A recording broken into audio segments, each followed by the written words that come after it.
Tuloy na ngang umamin ang taong inutusan nga nitong si Bea kung saan ito ngang nag-set up. Ito ang naging dahilan kung bakit nagkaroon ng aksidente si Tyrone at itong si Belle. Kaya naman hindi ito palalagpasin ng mag-asawang Chris at itong si Rosel.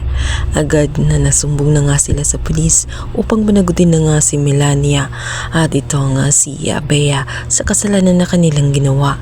Patong-patong na ang mga ito, lalang-lalo na at tataklasan nga nitong si Tali at nila Belle na ito rin pala ang may kinalaman sa pagkamatay nga nitong si Darius, si Melania at itong si Bea. Matatakasan man nila pansamantala ang mga pulis, subalit hindi nila matatagpuan forever ang mga ito sapagkat meron ng warrant para sa kanilang dalawa, lalong-lalo na at meron testigo at ito nga si Tali matapos kang makita ang naturang relo.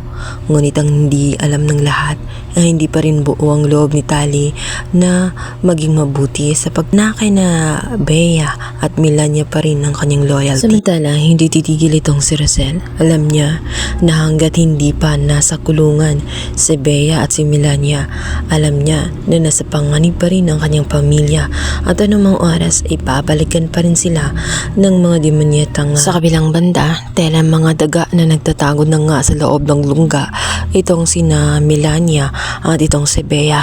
Hindi na sila malaya sapagkat grounded na nga sila matapos nga nabisto ang kanilang kalokohan at hindi na sila makakalabas ng bahay. At dito na may kinontak nga sila nitong si Tali na siyang ikinagulat naman ni Melania. Agad niyang naitanong kung ligtas ba ang kanyang anak.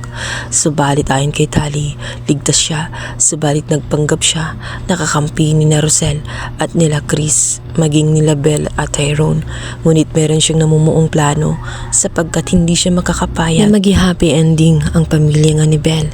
Dahil para sa kanya, dahil kay Belle kung bakit nagkaganoon ang kanyang pamilya, kung bakit nagkamalas-malas at namatay pa nga ang kanyang amang si Darius. Matagal nang pinapangarap ni Tali na makita ang kanyang ama at ngayong nalaman at aglasan, saka naman ito nawala sa kanya. Tela na bulag-bulagan sa katotohanan itong si Tali na walang ibang may kasalanan ng lahat kundi ang kanyang inang si Melania.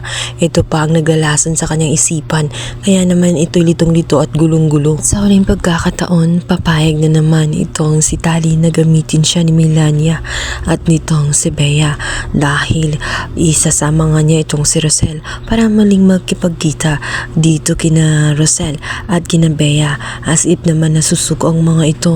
Ngunit ito'y may mga plano sapagkat gusto nilang mawala ng tuluyan itong si Rosel. Ang ating pakabangan kung magtatagumpay ba si Tali o mapapahamak lamang siya lalo sa kanyang pinagagawa kung saan sinunod nga niya ang masama niyang ina at ito nga si Bea.